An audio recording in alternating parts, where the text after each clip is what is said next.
We are going to get started again after our short break. Dr. McPherson, are you on the line? I sure am. All right. Okay. Welcome back, everyone. Thank you for that first wonderful presentation. I would now like to introduce to you Dr. Kelly Leiker. She is currently the Chief of Division of Child Advocacy at Dayton's Children's Hospital and Assistant Professor of Pediatrics at Wright State University. She obtained her medical degree from the University of Texas in San Antonio. She completed her residency and chief resident year at Jackson Memorial Holtz Children's Hospital in Miami, Florida. She completed her fellowship training in child abuse pediatrics at Lurie Children's Hospital of Chicago. She specializes in evaluating children in whom abuse or neglect is suspected. Her work includes collaborating with community agencies to recognize, prevent, and protect children from various types of abuse and neglect. She is a proud member of the Diversity and Inclusion Committee and chair of the Trauma-Informed Care Work Group at Dayton Children's Hospital. And she is currently serving as chair of the Ohio AAP Committee on Child Abuse and Neglect. And on a personal note, I'm a member of that committee that she's currently chairing, and it's been wonderful to get to know her. She is a wonderful clinician, and we're very fortunate to have her joining us today. So please take it away, Dr. Leiker.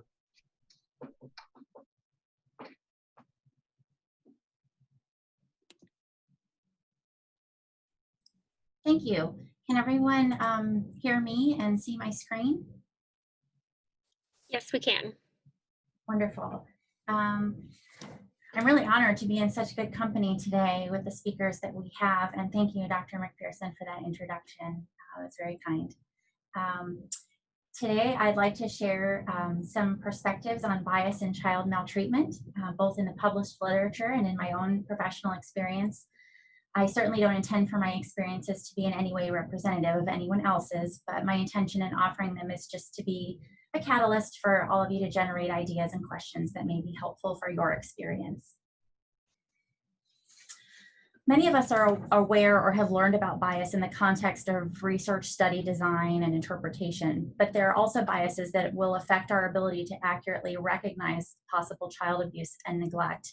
And these biases are referred to as cognitive biases or cognitive errors. And I know not everyone is in the field that I'm in today, but many of you are from medical backgrounds, and many more of you are probably mandated reporters in other areas of work involving children.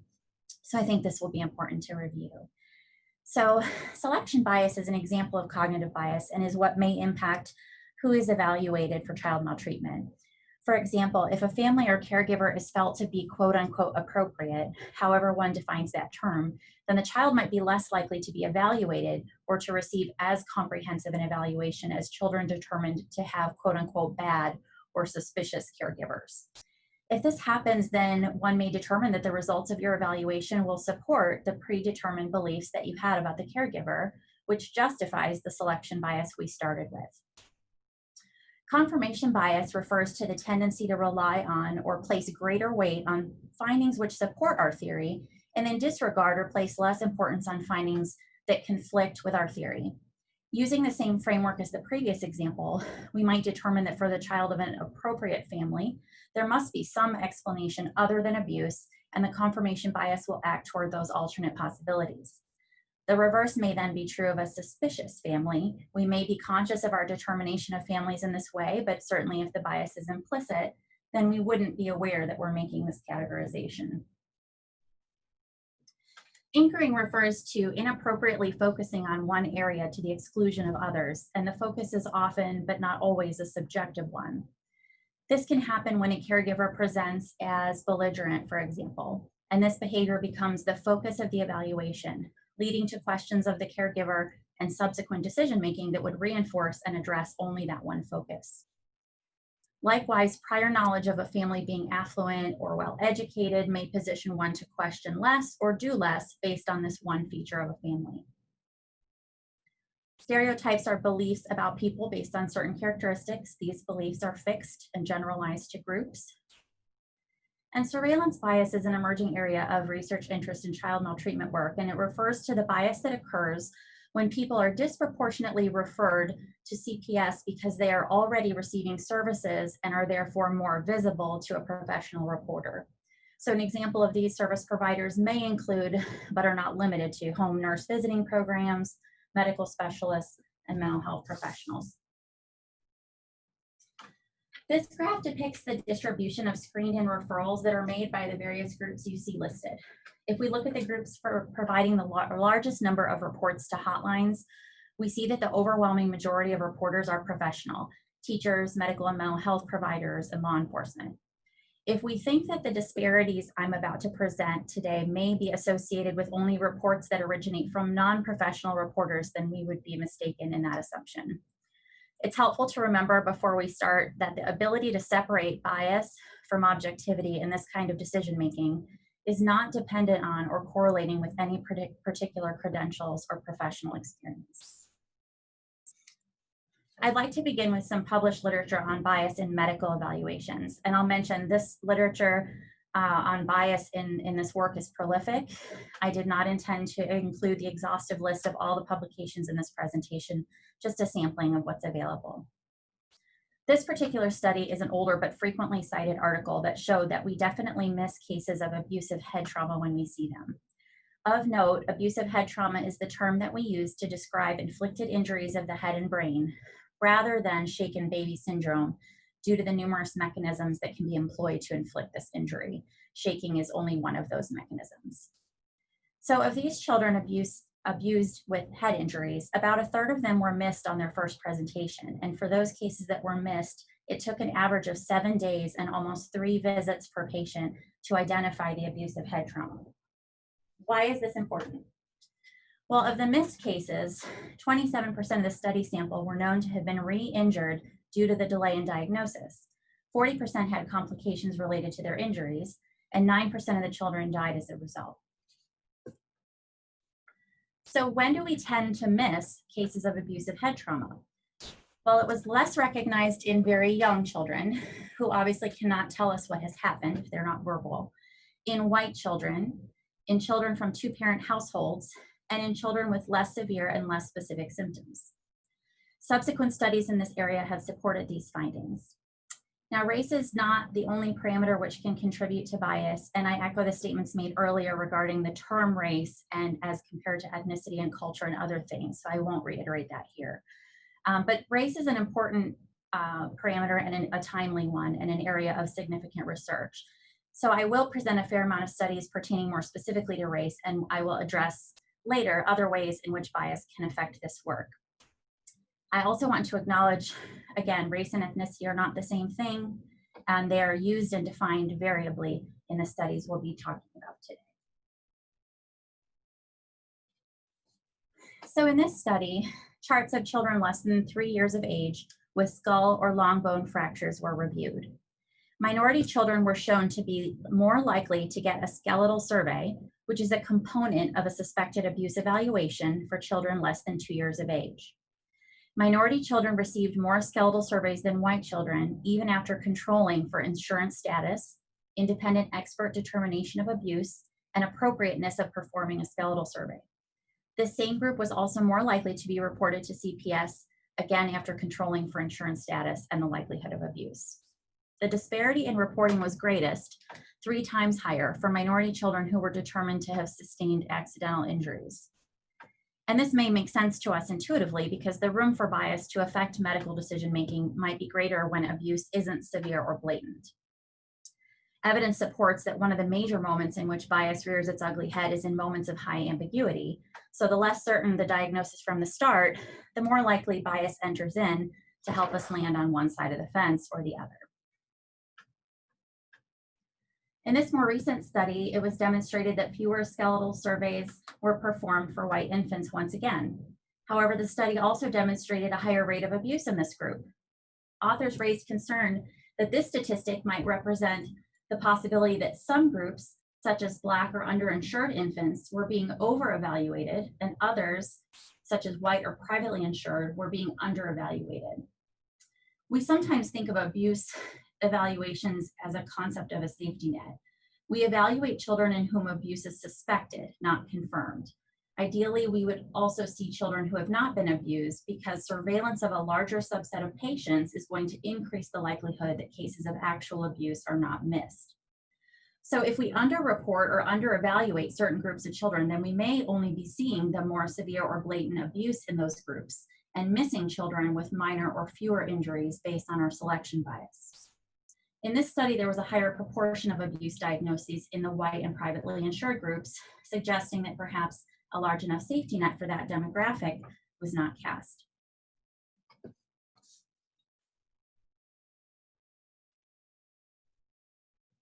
I mentioned earlier that while race is a frequently studied source of bias, there are certainly many others. In this study that included a sample of survey responses from its participants, this ED provider or an emergency department provider is expressing her own bias. The mother that reeks of cigarette smoke and is in her bathrobe, I certainly am more suspicious of that situation than I would be with someone who's put together. Now, we should be cautious about how we interpret available national data on confirmed victims of maltreatment, most of which might suggest on its surface that there's a higher rate of abuse in minority, racial, and ethnic groups. The reason we should be cautious is because for a victim to be identified in most databases, they have to come to the attention of an agency or an organization which collects and reports data. For this to happen, a child has to be chosen for evaluation of suspected abuse, has to be reported to an investigative agency, and that report has to be accepted for response. If bias exists in those steps of the data collection, then we're potentially skewing the prevalence data accordingly. In other words, just because there may be data supporting a higher rate of abuse in certain groups, it may be that other groups are not being reported or are not receiving a response as frequently. Now, before talking about literature pertaining to bias in the social services system, it's important to remember the general steps involved. And I recognize that not all of these steps may occur in every case and that there may be additional steps in other cases. But this is just a visual of an example of a typical course to remind us of how many places along the way bias can factor in. It's probably also important to mention that bias not only occurs in multiple steps of the process, but can occur on multiple levels at each step. Bias can come from our internal belief system, can manifest when we interact with others, can be evident within an institution's policies or guidelines, and can be structural across institutions and in a society as a whole in the interpretation of our laws and social mores. And Dr. Rita McCoy had a really nice slide that demonstrated the layers of where bias and racism can exist. Studies in bias and child protection demonstrate similar themes as in medical evaluations. Many studies support that race can affect rates of substantiation of abuse. One study showed that the duration of investigations was shorter for Latinx families, which at least in part may be due to language barriers that sometimes exist. Multiple other studies show that race can also affect decisions around removing children from the home or from the caregivers. According to reviews performed in 2000, many states were not equipped with adequate language assistance services, representing a significant barrier to receiving services, to investigations, and to case planning. It was also determined that recruitment efforts for foster and adoptive families had not resulted in options that reflected the racial and ethnic diversity of the children needing placement. And these issues have improved in some states since then, but remain major issues overall. Similar findings have been presented in research pertaining to court proceedings and decisions. And I know there's a lot of words on this slide, but I'll be saying them as well if you'd rather listen than read. The disparities extend beyond the child protection decisions and into foster care, where many victims of abuse and neglect are placed, also disproportionately for some groups. For example, Black foster youth are the least likely to receive court orders for mental health treatment and were less likely to receive mental health services, even though the rate of diagnosis and presence of a mental health disorder was comparable to that of white youth in that study. Evidence of bias has also been published for the CASA program, where volunteers were noted to be spending less time working cases involving Black children before arriving at their impressions and recommendations.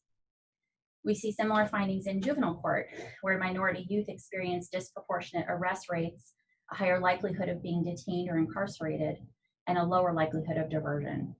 Involvement with law enforcement and the criminal justice system is an independent risk factor for child abuse and neglect. So the disparity that exists here may actually perpetuate a systemic bias for future perpetrators of child maltreatment. And I apologize for having to leave my slides. I wasn't able to embed this video, but I do want to show it. A general rule or principle of the judicial system requires that judges be impartial. Therefore, it's also expected that judges work to identify their biases and make efforts to mitigate them. This is a short clip on a type of bias in the courts that you may not have considered before, but I think the message can be applied to all of us in whatever professional roles we play. I'll let the video play out just a few seconds to make sure everyone can hear it. In situations where we think we might be biased. Are you able to hear that? Yep, we can. Wonderful. In situations where we think we might be biased, we should probably slow and maybe eat some breakfast. No, really. Take this study of judges handing out parole in Israel over 3 sessions in a day. They'd have a morning session, presumably right after breakfast. Then there'd be a mid-morning snack, and then they'd have a second session. And then finally they'd have lunch, and they'd have a third session for the day, and that would be it. And they'd judge more harshly the longer they worked. They would hand out criminal sentences that were more harsh over the course of each session. Then they'd have the break, and they would be more lenient again.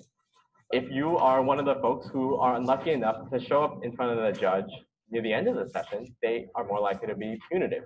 Bias creeps in more easily the less focused and fresh we are. Haven't had a break? Hungry? Tired? Working too fast? Your subconscious might make a decision you don't agree with.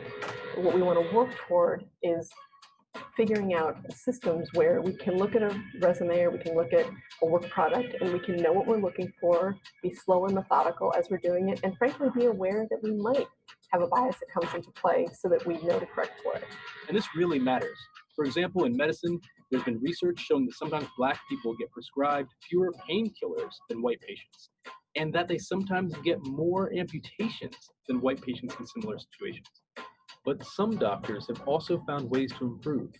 They were told race can be a factor in treatment and recommendation decisions unless people are careful. Every one of those doctors, regardless of their implicit bias levels, was able to self-correct. So we actually can, when we're making decisions where we have time, we can correct when our conscious values and when we're internally motivated to do so. So slowing down seems to help, and slowing down and being more aware might help even more. Next time, more solutions and a bit of caution.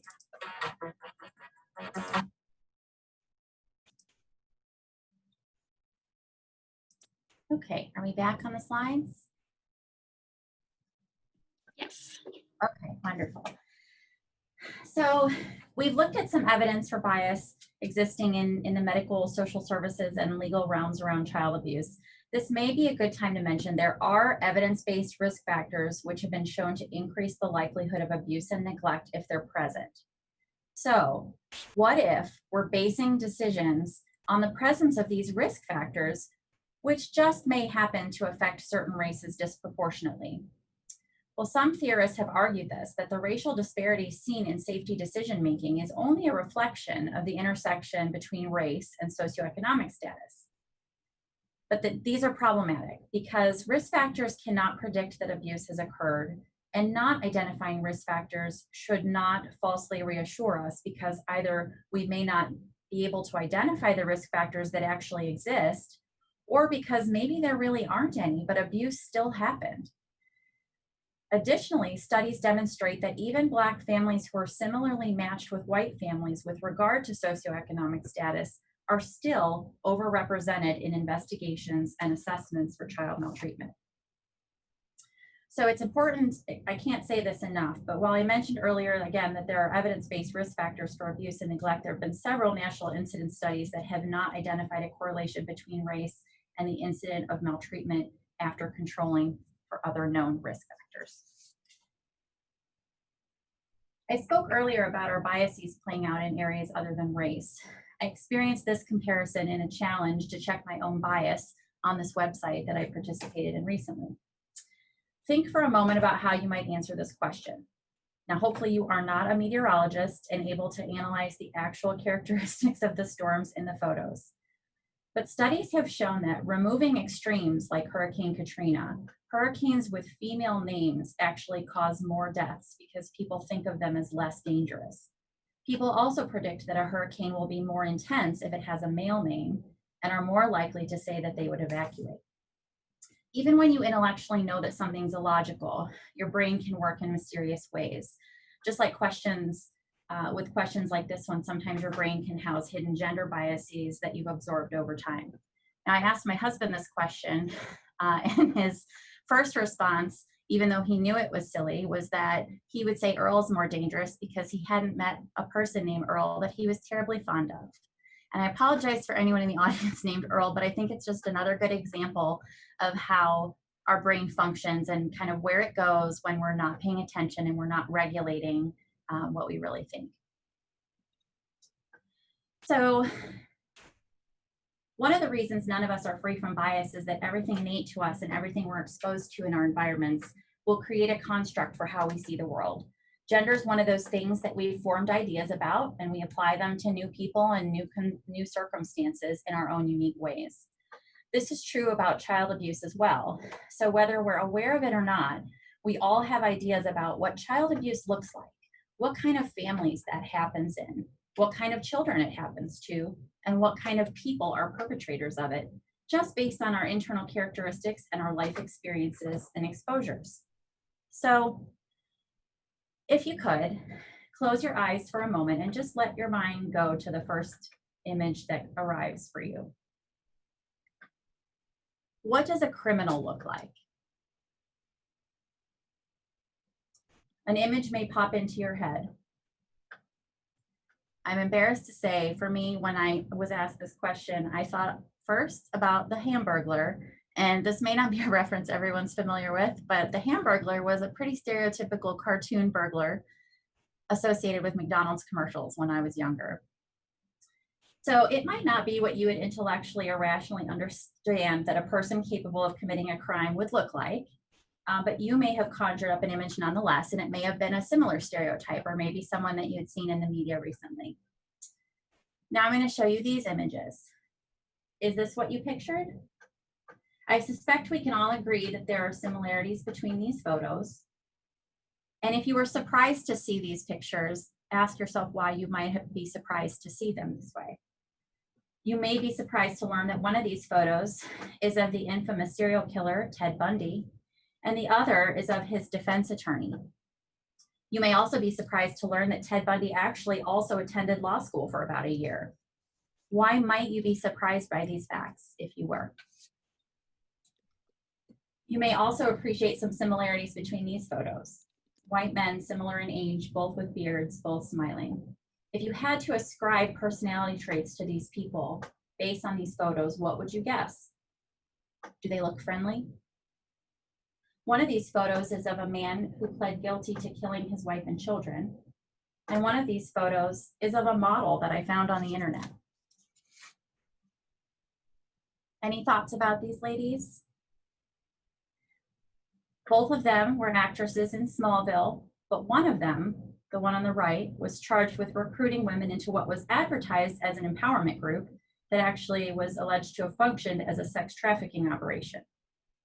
Now, we may know intellectually that we don't know these people, but the point of this exercise is to force us to realize that we still may think and feel things based on judgments we make from appearances, and looks are just one feature of a person that we use to make these inferences. You may have seen images like this on posters or in efforts to raise awareness for a variety of issues, such as child abuse or domestic violence. Do you agree with this portrayal of victims or survivors? And for those of you who worked with them, do they look like this? These are also victims and survivors of abuse. And while these all happen to be celebrities, they're a far cry in imagery from the photos I just showed you, and they represent a variety of backgrounds. We need to be able to think about perpetrators and survivors as possibly being anyone and looking like anyone. There is no profile. I wanted to share a little bit of my experiences just to give you some examples of how this can play out. And these come from the work that I've done over a number of years and in 3 different states. There was a case of a toddler who was able to walk by his age, who had sustained a femur fracture like the one you see here. And the discussion we were having with colleagues that do this work with us was that this was such a significant fracture that it would have been immediately painful, and that the child would not have been able to bear weight on this leg. And there was one of our colleagues in particular who really struggled with this and really thought that it was reasonable that the parent had reported that the cause of this fracture was an incident that occurred 3 days before they came to the hospital, and that the child had not become symptomatic until the day they came in. And so we kind of had a bigger talk about this because it really was a more significant finding. This is not the kind of fracture that we would have expected someone to not notice for 3 days.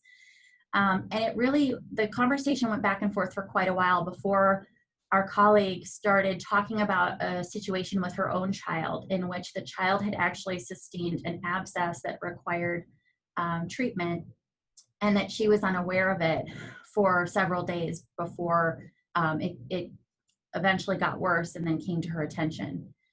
And it's interesting because these are not comparable conditions. They're very different in their severity and in how they present over time. But in the course of the conversation, you could hear her relating to this caregiver whose child experienced the leg fracture, and feeling empathy for that person, maybe not realizing that something was wrong with the child, and really also kind of expressing her own feelings of guilt for not having picked this finding up in her baby, the abscess. So I think it's just a really good example of sometimes people are coming from a specific place and a specific experience and then are applying that, and sometimes in ways that they're not even aware of.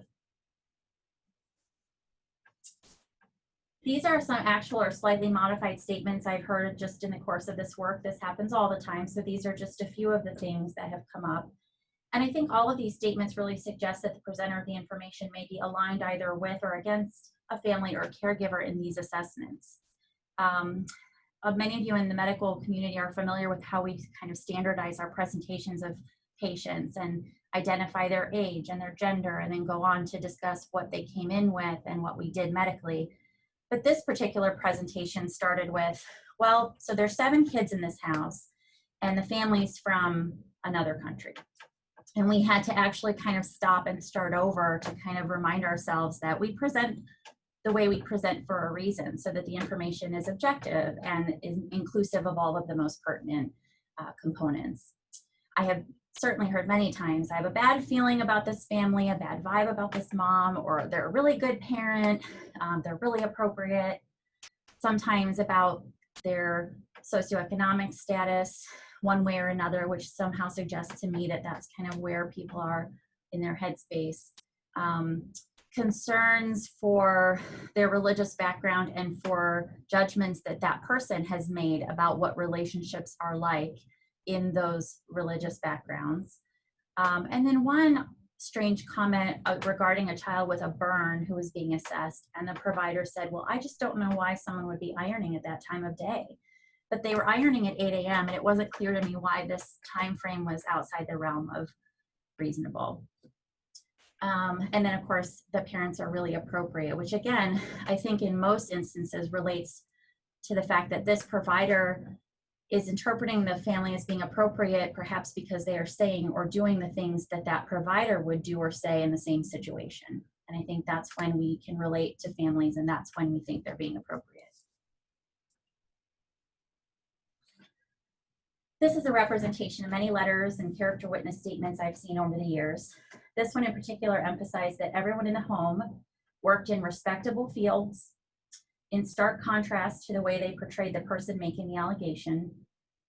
The final kicker is, I've enclosed photos and video of the child looking happy and looking like she loves the alleged perpetrator.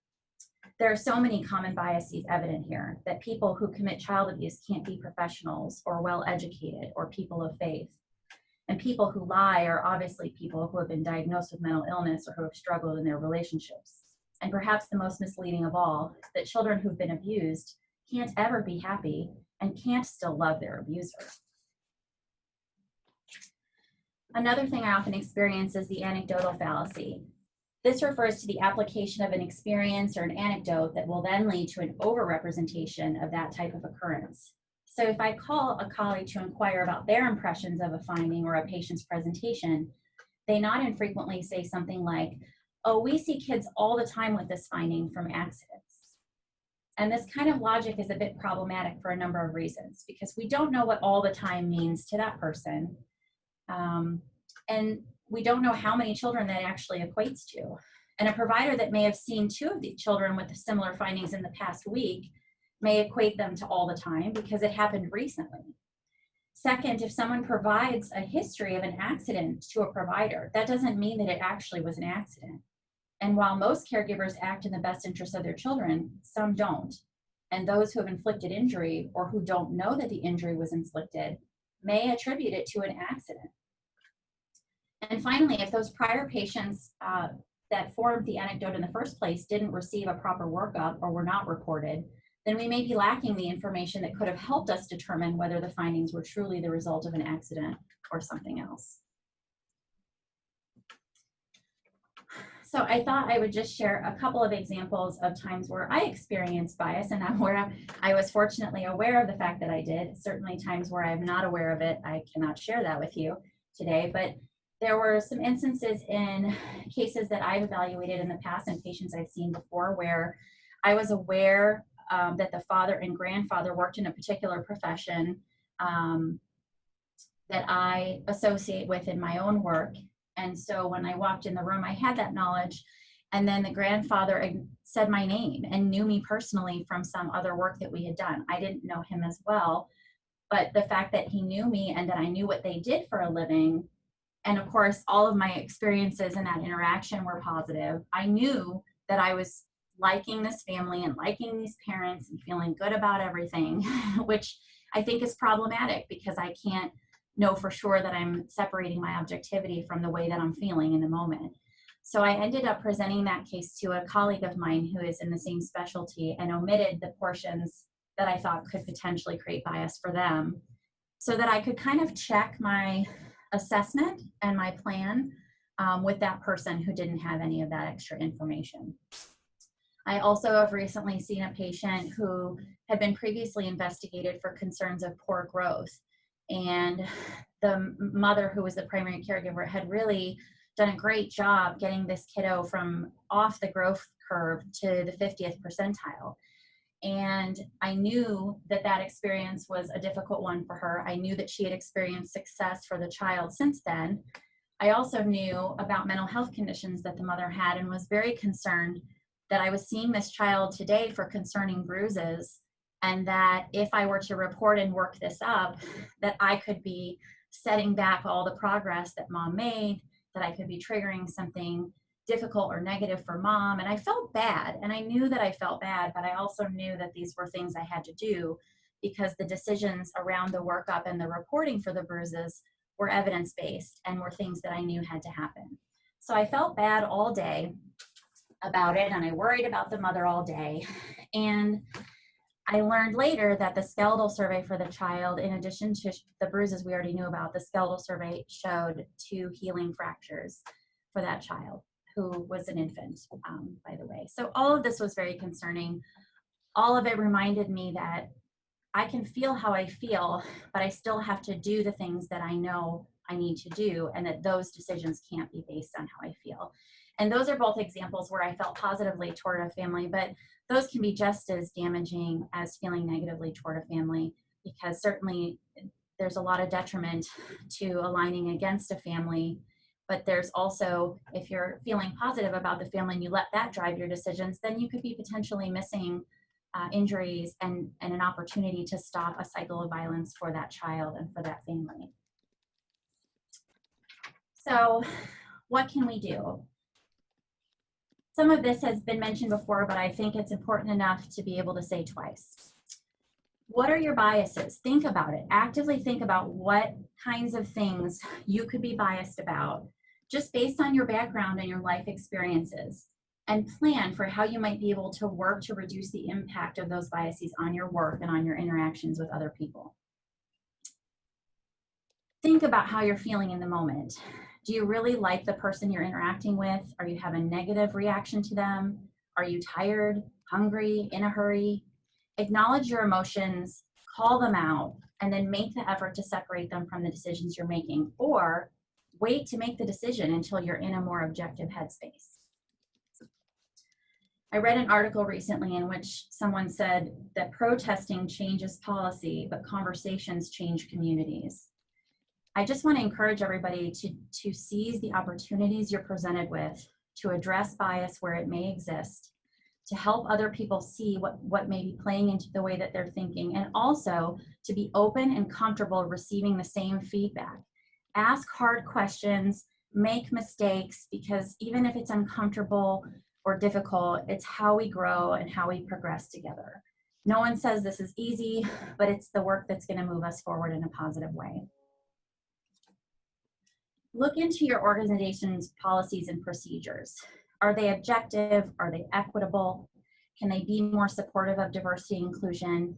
And I'm not really talking about a class for employees or a training about diversity and inclusion. There's not a lot of evidence that supports that these are terribly effective, but I think thinking about ways that you can create more objective work and parameters and protocols for how you make decisions and how you assess risk can be really helpful. Pull your own data from your organization. Who are you making certain decisions about and who are you not making them about? Who are you reporting to children's services? Who are you evaluating for suspected abuse? Who are you calling social work to help support? And look at where the biases for the organization might exist so that you can take action and create some more evidence-based and objective parameters for doing that work.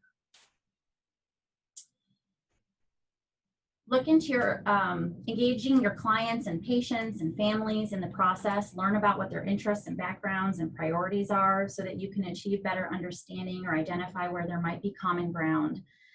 Like Dr. Rita McCoy mentioned, asking the why. Why is this happening? Why do you think it's happening? Why are you feeling this way? If they're not coming to clinic visits, why are you not coming? Is there a reason that it's difficult for you to come? And really exploring that in more detail rather than kind of garnering conclusions or making assumptions based on a lack of information. Support or ensure that your organization is comprised of diverse, inclusive, and interculturally competent people. Connect with community organizations that serve your families to learn about how they support them and how you could work together to achieve common goals and desired outcomes. And with that, I thank you so much for your time and any questions that you have, and I'm really privileged to have been a part of this conversation.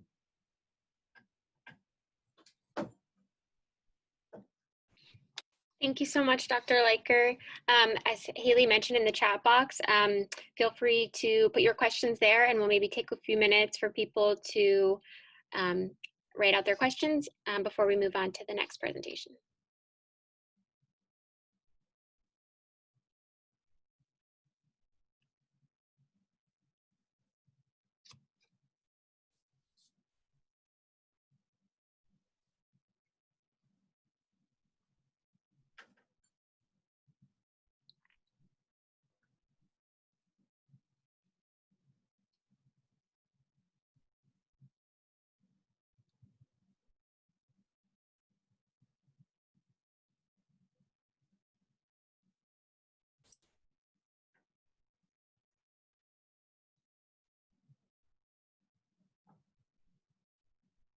So Olivia, I don't see any questions coming in just yet in the chat box. I did want to note that we've had a request from earlier for potentially if our speakers could engage with some other groups. I think once this is over, if our speakers are okay with us having their contact information available, it would be great if we can have further spread and more education.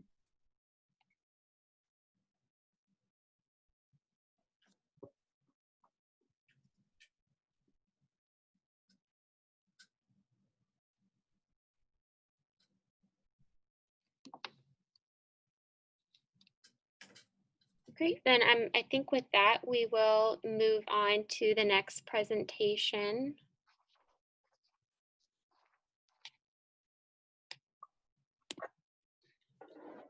Thank you, Olivia. Yes, we are Dr. Leiker, thank you for your presentation. And I do appreciate your reference to the Hamburglar. To stick with your theme of food-based offenders, for me, it was the Stay Puft Marshmallow Man that haunted my dreams. Thank you for sharing that. I don't feel so alone now. I'd like to present our last, but definitely not least speaker, Dr. Ma. She is a pediatric intensivist and the medical director of the simulation program at Nationwide Children's. She is a board certified in pediatrics and in pediatric critical care and serves as an associate clinical professor in pediatrics for the Ohio State University College of Medicine. Her specific areas of interest include patient safety, simulation in healthcare, and medical education. And with that, we will turn the time over to Dr. Ma. Okay. Are you all able to hear me and see my screen? Yes, we can. Okay, great. So almost done. Hang in there, everyone. Thank you so much to Dr. Reedus McCoy and Dr. Leiker for their excellent presentations on and helping us to understand the relationship between implicit bias, structural racism, and the clinical outcomes such as child abuse and neglect. And I also want to thank Ohio AAP for giving me this opportunity to talk about my an educational intervention that I created to help teach about implicit bias, as well as hopefully talk a little bit about how to achieve health equity. So I have no disclosures or conflicts of interest. For my learning objectives, let me make this small here. I wanted to describe basic principles of adult learning and SIM-based medical education, also to share on innovative technologies and implicit bias training, and then encourage your participation in local efforts to reduce health disparities, including the Injury Prevention and Safe Environment for Kids project. So we all have implicit biases. Our perceptions have been shaped by ideas and images that we've been exposed to through our community and from our society. And as you heard today, these biases might not be the same as our conscious beliefs. And just because you have a bias doesn't mean that you will necessarily act on it. For example, most of us do have implicit white race preference, but that is not the same as racism. What we do know, though, is that these unconscious biases can influence our body language, how we communicate, and our actions without us realizing it. And also remember that our patients bring their own implicit biases about doctors and the medical community when they come to see us. So all these biases can help to perpetuate health disparities. And the research has shown that the implicit biases might be malleable, and we can transform these biases using critical reflection, setting intention to be mindful about when we have these gut reactions and how they might be affecting our work. Some of you may have read this recent perspective in the New England Journal called Stolen Breaths. It's a commentary that outlines the threats to the health of Black Americans.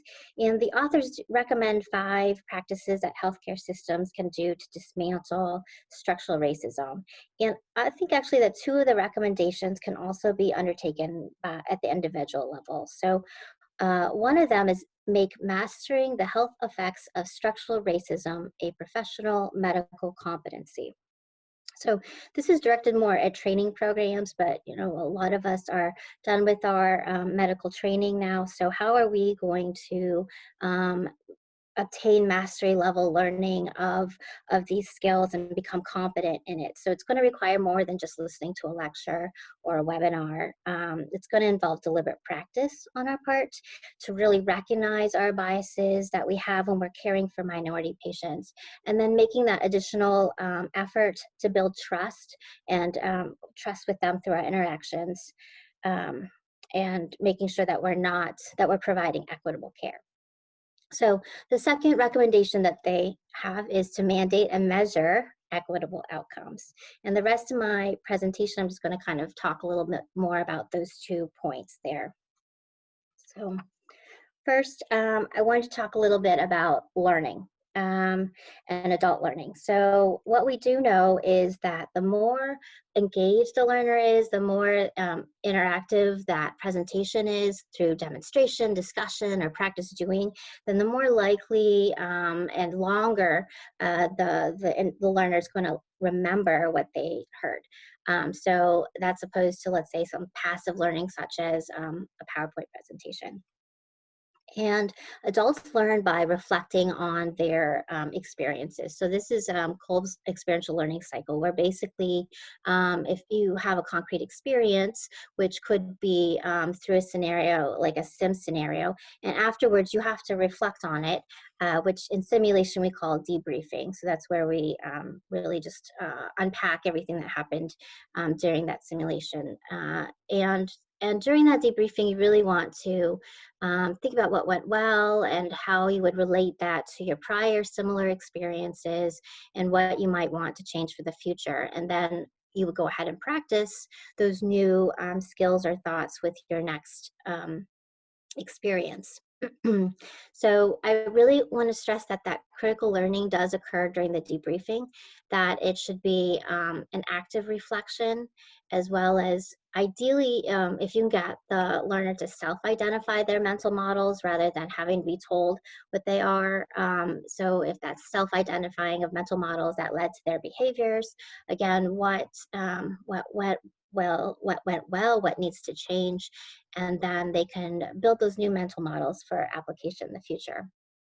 Debriefing is also a really good time to reinforce like positive behaviors. So don't want to underscore how important like thinking about what went well and giving that feedback is as well.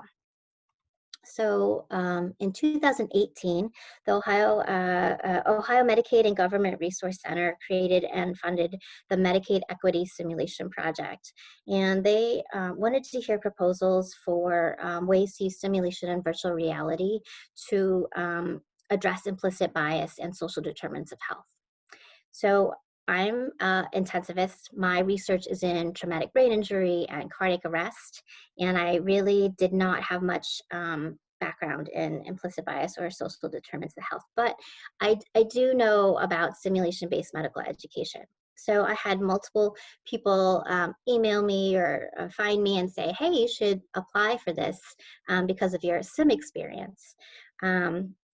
So having never applied for a grant before, and again, not knowing much about implicit bias or social determinants of health, I just felt really underqualified and a bit intimidated by this idea, but had a lot of support. People really kind of pushed me out of my comfort zone. So I did end up applying jointly with OSU for creation of a mobile application called Variat, which stands for Virtual and Augmented Reality Implicit Association Training. And I just want to recognize all the people that helped me along the way. I relied heavily upon the content experts at Nationwide Children's and Health Equity and Thrive programs, as well as Equitas. And then Little Seed is the tech company, the developers who made this app for me.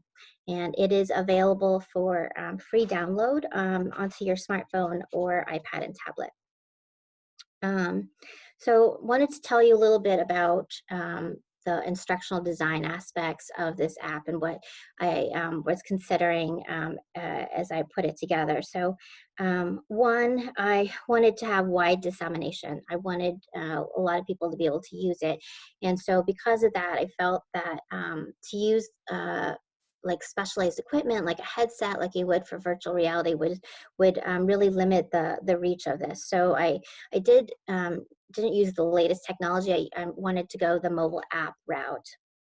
Second, I wanted to incorporate that engagement, that interactivity, experiential learning that I just talked about to try and make this more of an enduring intervention. And I'll go into a little more detail about how I built that in to the app in just a second. And then I knew that I needed to make efficient use of my learners' time. So there's so much great education out there and available, but for me, the challenge is really making time to do that. You're juggling things like patient care, billing, documentation, maintenance of your ongoing education, your career, as well as health and personal time with your family. So So I tried to make each of these scenarios pretty brief with the debriefing and education part. So they're really like little chunks of education that can be completed in like 5 to 10 minutes. And you could either sit and do it all at once, or you could kind of space out your learning over time. So those were the sort of things that I built into this app to try and make it something that more people could benefit from. The Ohio AAP chapter was nice enough to let me write about it in their last newsletter. These are my training objectives for the Variot app. I just want to say it's wants to be more of an overview rather than a deep dive into the literature on implicit bias and social determinants of health. But I also wanted to provide those resources and some strategies that people could then go forward and continue to learn about these important topics, or some changes that they could make in their practices. So let me show you a little more about the app. This is the menu or the home page. And you can see that there are two modules there: socioeconomic status as well as sexual orientation and gender identity modules. So for the socioeconomic status module, I really wanted the learner to have a very active participatory role. So they're much more of a first person perspective there. And I built the scenarios in a way that would try and trigger your own implicit bias, so that you can kind of get that feeling of, oh, this is maybe me showing bias, so that you can identify that going forward. The sexual orientation and gender identity module, the learner really is much more of an observer of clinical interaction. So here I'm trying to get you to see what bias looks like in other people. So be able to identify how that manifests, because sometimes it's not verbal, sometimes it's in communication styles, or maybe how you're saying things. And then during the debriefing portion here, I also bring up ways that you can give constructive feedback if you were to witness a colleague display some implicit bias. So some of the strategies I used that have been shown in the literature to be helpful for decreasing bias is something called individuating. So that means that you see the patient as an individual rather than a stereotype. And the way I did that was just prior to this homepage, we collect some demographic information from you, ask you to answer a survey, and then we give you opportunity to provide a name to name a friend that will be your avatar character friend that'll come up in one of the later module, one of the scenarios later. So basically you're going to accompany your friend to the doctor and be able to see her perspective on that interaction as well. So here's some screenshots from the app. These scenarios, we tried to kind of keep them sort of relevant to your practice. There's maybe like a list of patients you might see. The other thing I did was I tried to throw in little triggers of implicit bias. So we know that stress, anxiety, and feeling rushed with limits of time can kind of trigger bias. And so in this scenario, you are playing the role of an emergency department physician, and you have 9 minutes before an ambulance arrives with your infant in cardiac arrest to start to see these patients. So that was just one of the strategies there. And then the scenarios, just a couple examples, but they're very stereotypical and maybe what you might consider like difficult patients or difficult interactions. So the top scenario is just a sickle cell patient asking for opiates. And then the bottom one is a mom who's like missed a lot of well child checks and no-shows for her child. And again, this is just trying to trigger some implicit bias in the learner. So after the sim experience, then there's a debriefing portion where we kind of talk about what had just happened. There are some built-in questions there to kind of prompt some reflective observation. I'm not really tracking what you answer here. It's just really to kind of move the discussion along. There are also some screens where I introduce some vocabulary or statistics or references to the literature. So it's a mix of questions and education as well during that debriefing portion. This is an example of being an observer of clinical interactions and behaviors that might be due to implicit biases. I want to add that almost every one of these scenarios are based on real life stories. So I asked a lot of friends and colleagues to share with me their experiences of bias when they've been interacting with the medical community. And so in both modules, these are all unfortunately pretty true to life scenarios. So they're not made up. And another point here that I wanted to make was that there are going to be uncomfortable times when you might commit or see someone commit like a microaggression. People make mistakes, they misspeak. It's not from necessarily bad intention. So how do you recover if you commit a microaggression? You know, it's much better to just acknowledge that you did it, to apologize rather than try and suppress those uncomfortable feelings or pretend that it didn't happen. Each of these modules, there's some exercises that involve augmented reality. And so augmented reality is where you combine that virtual world and kind of project it into the real world so that you augment your real world. And so the user then interacts with the virtual world. And so this is to add some engagement, interactivity, and this picture here just shows like how you want to point the camera on your mobile device at a flat surface to get ready to be able to project that image there. Some people we found do get a little nauseated with augmented reality. So if that is you can just push that little button that says skip. You don't have to do it. So this is an example of the augmented reality, the AR portion for the socioeconomic status module, where you're asked to help your friend find a way to balance her healthy lifestyle with her budgetary demands. Here's just another screenshot there.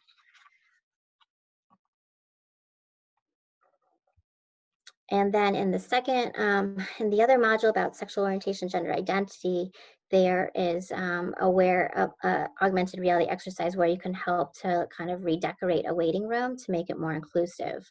So here you would go to one of these zones and you might be able to change the decorations on the wall or the magazines in the office. You might be able to change your signage or your intake forms.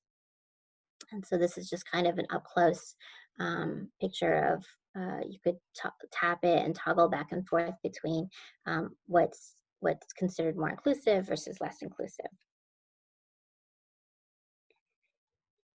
The other thing we have built into the modules are pre-post knowledge questions. So this, again, just increases interactivity and engagement by the learner.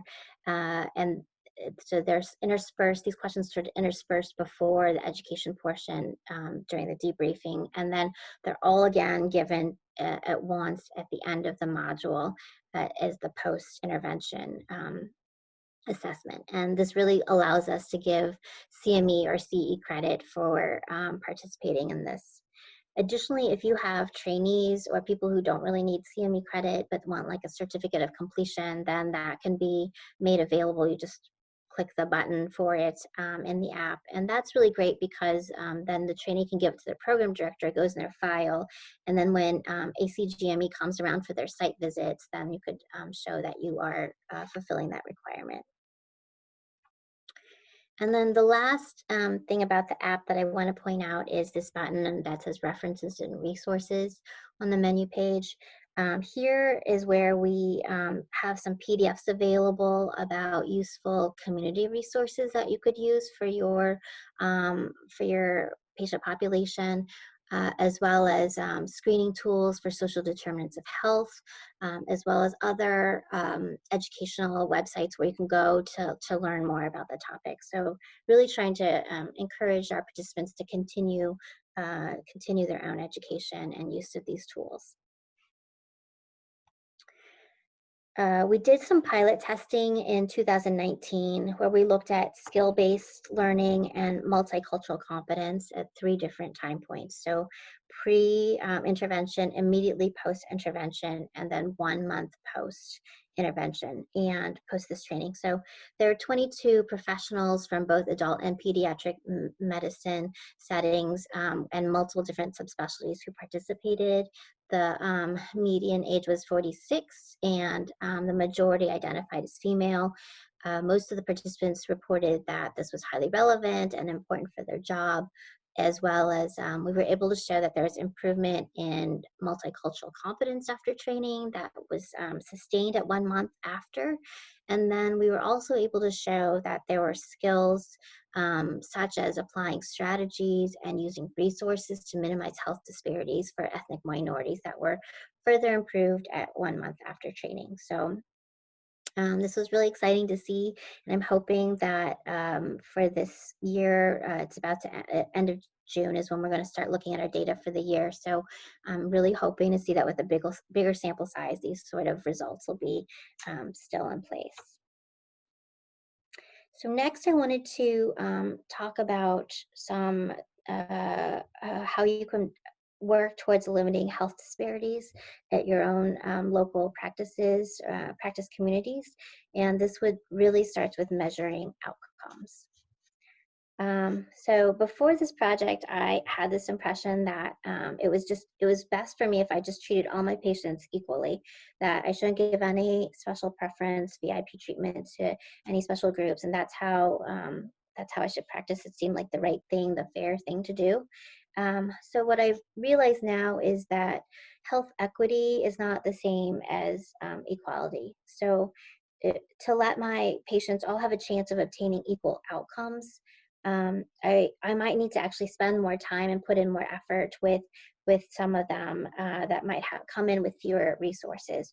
Or I might need to spend time better understanding what sort of implicit biases my patients are bringing in to me and developing some trust with them.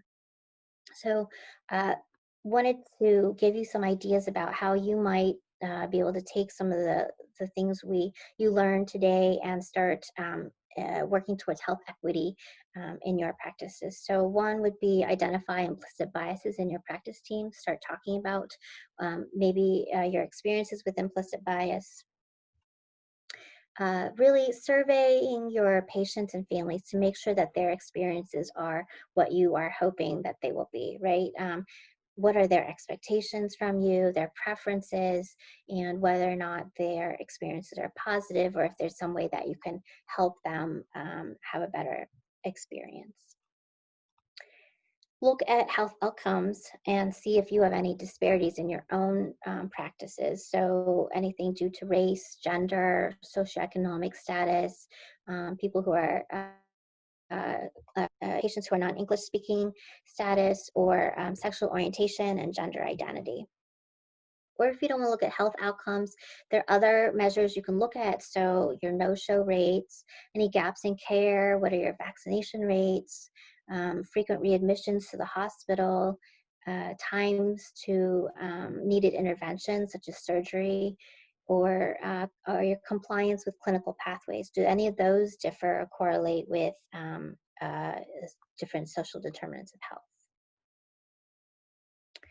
And I also want to talk a little bit about our Office of Health Equity that's at Nationwide Children's. For me, sometimes it's helpful to see how experts are approaching these problems, so then I can kind of model my solutions after them. And this office was super helpful to me as I was creating my very app. And you might have a Office of Health Equity closer to your location that you could reach out to and get advice from as well. So their mission is that all Nationwide Children's Hospital service lines, clinical programs, departments, and divisions look through the health equity and diversity lens and add race, ethnicity, language, and other pertinent demographic categories to their quality improvements, clinical research and safety projects, and analyze the data to see if there are possible health or healthcare disparities. And their vision is that healthcare delivery is improved for all people, communities, and populations, that high quality and timely data on social determinants of health factors and disparities are available, that all stakeholders work together to systematically reduce disparities, and that interventions are constantly evaluated. Since their inception in 2013, they've had 81 quality improvement projects, and 20 of them are currently still open. So again, I just want to point out that they've been, they started in 2013. And sometimes we look at these really successful programs and think like, oh my gosh, you make that work seem really easy. That it's just like an overnight success, but really it's taken 7 years of hard work, deliberate practice, lots of collaboration across the institution to get where they are now. And there's still more work to be done. So really want to encourage you to think about how you can start or continue work in this area at your communities, in your communities of practice. Another QI project that I wanted to highlight is one called Injury Prevention and Seek. This is from the AAP, and it's an initiative that empowers providers to recognize and address social determinants of health for children birth to 5 years of age. 100% of participants have enjoyed it and felt confident about their ability to address the social determinants and adverse childhood events following this project. 10 practices will be accepted in the coming months and receive resources, including 25 points of MOC Part 4 credits. And so if you are interested, please reach out to Haley Southworth. She's at Ohio AAP, and I think on this webinar, and her information is there. So my take-home points are that, again, that each of us have implicit biases and thus can inadvertently be contributing to or maintaining health disparities. That we have that ongoing education, critical reflection, and deliberate practice is needed to transform biases and progress towards cultural competency. And that finally, progress towards health equity really requires that collaborative effort to identify disparities, make sure you're measuring for change, and make sure that those changes are actually improvements. So with that, I'm going to give one last push for my Variat Sim app. It's there. You could just point your smartphone camera to the QR code to access it, or search for it in the app stores. And then if you have any further questions, please feel free to contact me. Their email is there. Thank you, Dr. Ma. As we've done before, we'll leave the chat box open for a little bit for any questions that want to come in. We'll give everybody a couple minutes to put their questions in.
So Olivia, I haven't seen anything just yet in the chat box.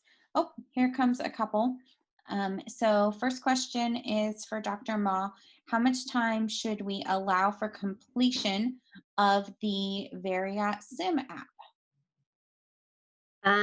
Thanks for that question. There is CME credit. You get 1 hour CME credit for each module.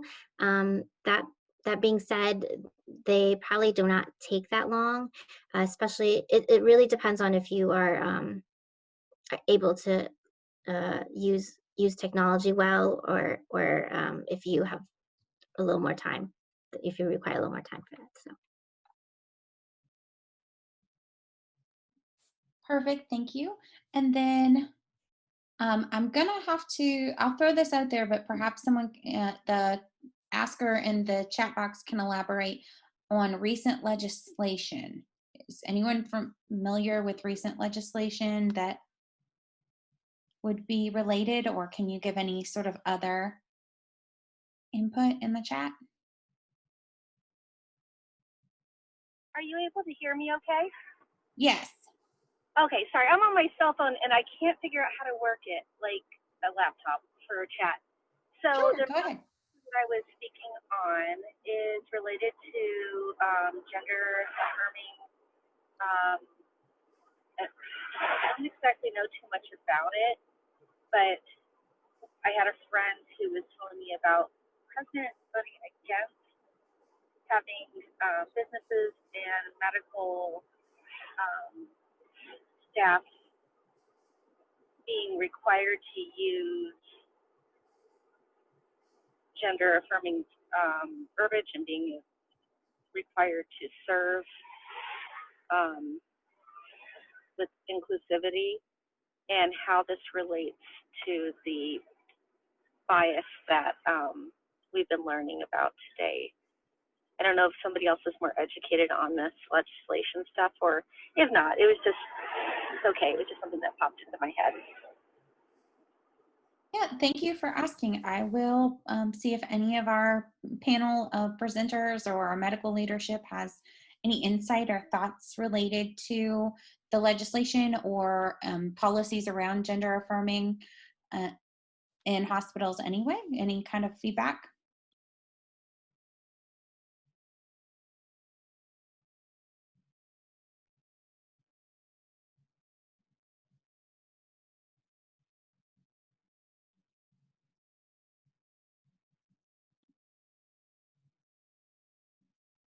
And if no one has a particular idea or input at this moment, that's something we do have an advocacy team at the chapter that is unfortunately not here today, but we can forward that question on and see if they're familiar with anything and include that in our follow-up to everyone.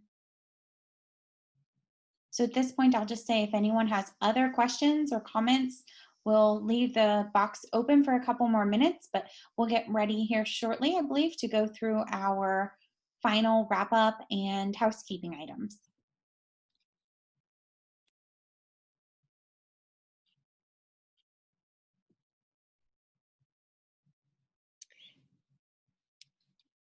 And Haley, if you don't mind, if you wanted to kind of go over some of our resources. Yes, absolutely. Thank you, Olivia. So as you can see on the screen, we do have some resources for a variety of different topics. First highlighted is the online education available at our Pediatric Education Center.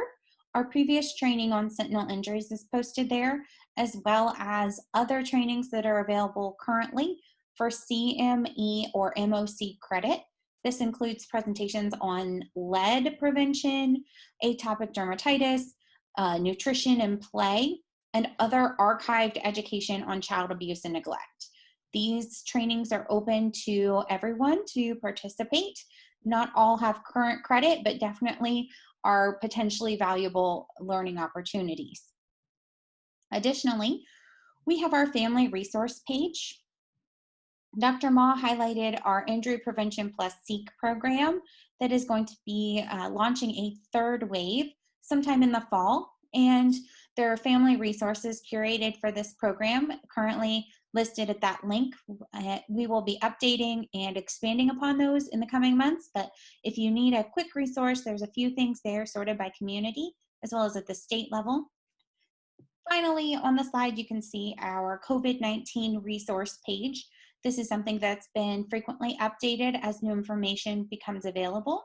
The chapter has more recently been working on some materials around patient remobilization and encouraging healthcare providers and families to stay connected during this time. So if you have questions related to COVID-19 and pediatrics, we would encourage you to visit this link to potentially find some answers or some links to other valuable organizations. At this point, I think, Olivia, I'll go ahead and turn it back to you. And we have one more question. I was about to say the chat box will go ahead and plan to close, but we do have one more. And this would be for Dr. Ma again. Is Variat Sim specific to those in the medical field? Can the simulation be applicable to any social services field? And I will say, I know we have a lot of child welfare that engaged in our presentation, so that might be one in particular to consider.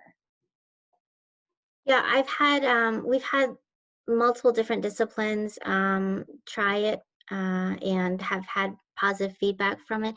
I think that certainly there's nothing like really medical about it. Certainly we put it in the context of seeing patients, but I think I'd love for to hear the feedback if somebody from the social services field wants to try it out. That'd be great. Thank you. Thank you, Dr. Ma. That's awesome. And likewise, if someone does take a test of the app and has any feedback, we'll be happy to share that onward as well. Okay, Olivia, I will throw it back to you. Thank you, Haley. Just a couple closing points before we wrap up today's webinar. So as I mentioned before, we do have more trainings in our child abuse and neglect prevention series this year. Our next one we've scheduled on August 19th at 1 p.m. and it's going to cover human trafficking. Our speakers for that presentation are Dr. Jordan Greenbaum and Colleen O'Connor. Registration isn't quite up yet, but we should have it up tomorrow, and the link to register will be included in our follow-up email, so keep an eye out for that.